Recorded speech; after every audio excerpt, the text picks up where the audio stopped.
Hey everyone, it's Rob DaCosta here, your host of the Agency Accelerator podcast. And today I want to talk about why it's so difficult for agency owners to let go, to step up and to get out of the weeds. When I ran my agency, I remember sitting at my desk and thinking everyone was piling their wheelbarrows of problems at my desk every day, and I had my fingers in so many pies, and I realised that I needed to start delegating better and I needed to focus on the high level work that resulted in us growing our agency more substantially. Now, I wanted to record this episode because I just see time and time again agency owners struggling with the same issue. You know, you start an agency because you want flexibility, freedom and control, and yet in the end we give up flexibility and freedom because we want to keep control, and it means you're never able to elevate your role and therefore elevate your agency. So that's what we are talking about today, how to get out the weeds, let go and level up your agency. So let's jump into the show. I'm Rob DaCosta and this is the Agency Accelerator podcast. As someone who has stood in your shoes, having started, grown and sold my own agency, I know just how it feels in the ups and downs of agency life. So this podcast aims to ease your journey just a little by sharing mine and my guests' experiences and advice as you navigate your way to growing a profitable, sustainable and enjoyable business. Now, if you're listening to this episode live, we are right in the middle of Black Friday, and I'm doing something I've never done before, which is running a Black Friday sale. So if you're ready to take your agency to the next level in 2024, then for a limited time, you can enroll in my signature group coaching program, the Self-Running Agency, which is a 7-month program, and you can join for month one for just £47. Yep, you heard that right, £47. That's a saving of £200 off our regular price. And so till 9 p.m. on Black Friday, which is November the 24th, you can join this exclusive coaching program for only £47 up front, which means you can really get 2024 off to a rocking start, and then you'll pay just 6 payments of £247. I'll give you all the systems, the strategies and the support you need to reach your revenue goals and build an agency that is less dependent on you. Whether you're just starting out or you've been running your agency for a number of years, this hands-on implementation group will give you everything you need, plus a community to build and support your business that you are super proud of, and one that isn't dependent on you for every single decision. So don't miss out on this huge 80% discount for your first month. We've only got 10 spots available at this crazy low price of £47. So grab your spot and invest in your agency's future and have a great 2024. So head over to dacostacoaching.co.uk/enroll-now-BF. That's enroll-now BF as in Black Friday, and jumpstart your 2024 by nabbing this fantastic deal. Okay, on with the show. So let's kick today's show off by digging into why it is such a problem that agency owners get stuck in the weeds. In other words, they are involved in every single decision and they've got hands in all client service work. What's the issue with that? Well, first of all, there's only one of you. There's only one person that's running this agency. And so you're going to very quickly get overwhelmed and be pulled in 20 different directions to try and get your everyday tasks completed. And of course, that means that you're going to be working long hours. You're going to get burnt out. And you're going to one day stop and go, why on earth am I doing this? I'm being a lowly paid employee, working much longer hours for a much tougher boss than I used to when I had a job. And one of my favourite expressions is that when you say yes to something, you're saying no to something else. So if you, the agency owner, are saying yes to being involved in every client account, sitting in every meeting, being involved in every decision, then you are saying no to other things. And those other things are truly tasks that only you can do. So that means that you are not focused on the future of your agency. You're not focused on plotting a roadmap to ensure that you are steering a course in the direction you want to go and you're avoiding those icebergs. And ultimately that means that your agency is at the mercy of external factors because you're not taking control of the direction. And of course, we all know when the economy is tough, that can be a pretty disastrous effect. So you need to have time to say yes to the tasks that are going to move your agency forwards, and the only way you're going to do that is by saying no to some of these other tasks. And one of the ways to do this is by calculating the value of your time. I call this your notional hourly rate because I don't think you should be selling time to clients, but it is really useful to have a sense of your notional hourly rate. In other words, what is an hour of your time worth? And then be able to assess every task you do against that hourly rate and decide if the task that you're doing is worth that hour or more, in which case you should do it. But if it's a task that's worth less than that hour, then you really need to look at a way of getting it off your plate. So I just want to give you a really simple exercise to do now to help you figure this out. And I totally get that this is a down and dirty approach, but take your ideal annual owner's salary and I want you to divide that by the total working hours. So for example, if we said that we wanted to earn £150,000 a year, then I want you to divide that by 1,410. Well, 1,410 looks at all the hours that are available in the year, assuming that you work 9 to 5, which you probably work longer than that.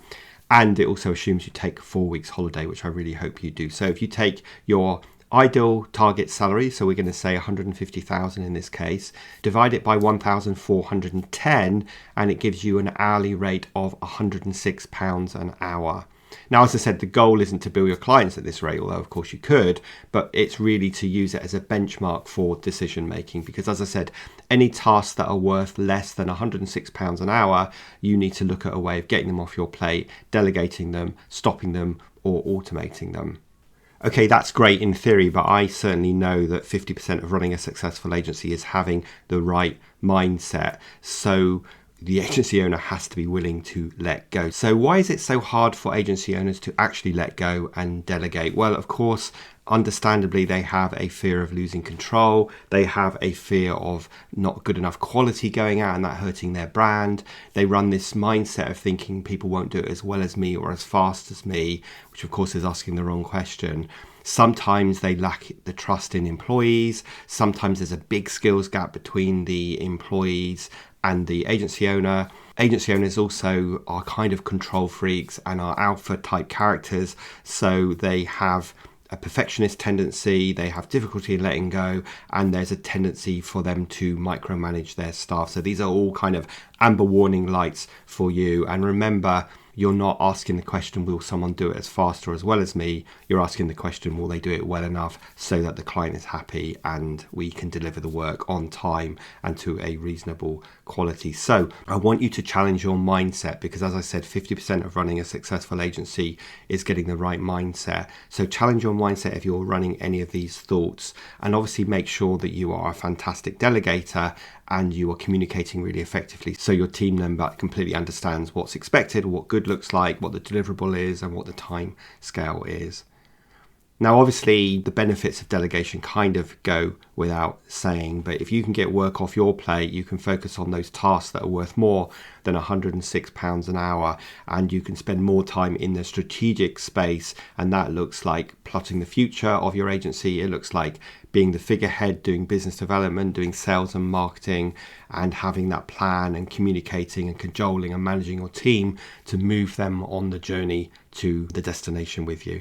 It gives you the ability to scale your agency because everybody can level up, and you are obviously leveraging your team to create more capacity to deliver more client work by challenging your team if you have one. And when I say team, I mean it could be a VA, it could be a remote worker, it could be a part-timer, it could be a full-timer, it could be in-house, and so on. So by team we mean a lot of different things, in case you're listening to this thinking it doesn't apply to you. But even if you're using a VA, like I have a team of VAs I use, all of this is super important for me to apply as well. So it gives you the ability to create greater capacity, but it also helps you retain talent for longer because you are challenging your employees and you're engaging with them, you're showing trust and you're developing them. And personally for you, it means you get to focus on things that you probably enjoy doing more. That leads to less burnout and ultimately a better work-life balance. Okay, so hopefully you get all of this. You go, right, that's great, Rob. I'm determined to do this in 2024. How do I start delegating tasks? So I first of all say take an inventory of all the tasks and all the projects that you currently work on, and then categorize them based on importance. You can just literally are they worth more than your notional hourly rate or less than your notional hourly rate? And then the ones that are worth less, you can identify as ones that you either need to eliminate, automate, or delegate to other people. And then when you need to delegate them, I'm a really big fan of creating standard operating procedures. So create some documentation that other people can follow. This is definitely a slow down to speed up moment, because I totally understand I'm adding more workload to your already full plate. But it's a slow down to speed up, because if you take the time to delegate effectively and document what people need to do, then you're going to be much more confident that they will get up to speed quickly, that you won't have to launch into rescue a situation because they're going to deliver it in the same way that you did. Once you've done that, you can start by delegating small tasks. Be really clear about the expectations you have. Now, I'm going to include a link to my free guide on the 9 steps to excellent delegation, because I think a lot of people are really poor at delegating, and they kind of assume through telepathy or osmosis that people will understand what you want them to do because you understand it in your head. So we need to be great delegators. So do make sure you go and grab a copy of the free guide on 9 steps to excellent delegation. Then print off those 9 steps and use them as your kind of best practice guide. When you're delegating, make sure you're focusing on the outcomes that people need to deliver, not just the process. So you want to be clear about what good looks like, what the outcome is, what the deadline is, and so on. And then you obviously want to make sure you're investing time mentoring and checking in with your employees who you're asking to delegate. And again, in the short term, you're switching your time from doing a task to actually mentoring other team members. So you won't save any time in the short term, but remember, your future self will thank your present self for doing this, because it means you can get more work off your plate. Now, to make all of this work, you absolutely need to be willing to let go of being a perfectionist, because being a perfectionist is not going to work in tandem with what we're talking about today. And then when your team members are delivering what you've asked them to do, then celebrate and reward that successful delegation. Feel good about yourself and recognize your team members as well. So they're just some tips on how to start delegating. And I really want to challenge your mindset with any of this. And if you're listening to this and you're thinking, I don't have someone to delegate to, then go and get yourself a virtual assistant and start getting all those admin tasks off your plate. A really good example of this is that I record this podcast, but my VA team edit it. They create the social media posts, they upload it to the platform, they create all of the promotion around the podcast. So I do the thing that only I can do, because they can't record this for me. So this is a task that's worth more than my notional hourly rate, but the other things associated with this podcast can be done by other people. So make sure you're finding those other people, even if it's an offshore VA that can start to take some of those tasks off your plate. Okay, just to wrap up this short episode, I want you to think about why it's so important that you get out of the weeds, you have a good look at the roadmap ahead, and you focus on those strengths, those things that truly only you can do, those things that are worth more than your notional hourly rate. It's good for you, it's good for your own well-being, your own work-life balance, and it's also good if you want to grow your agency in one form or another.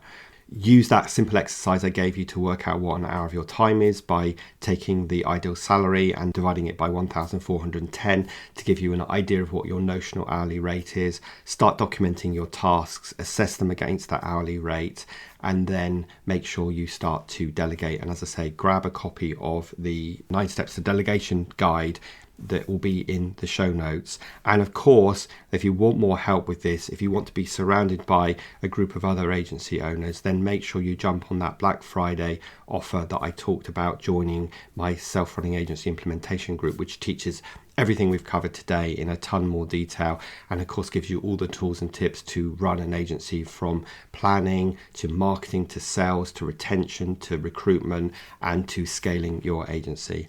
But other than that, I hope you found this episode practical and useful, giving you some good food for thought as we head towards the end of 2023 and head into 2024. Get some of this right. I hope you found this useful, and if you did, please do consider leaving a review on Apple Podcasts. I've even created a quick video on how to do that in the show notes. It really helps me reach more people, because it means the algorithm shows this podcast to more people.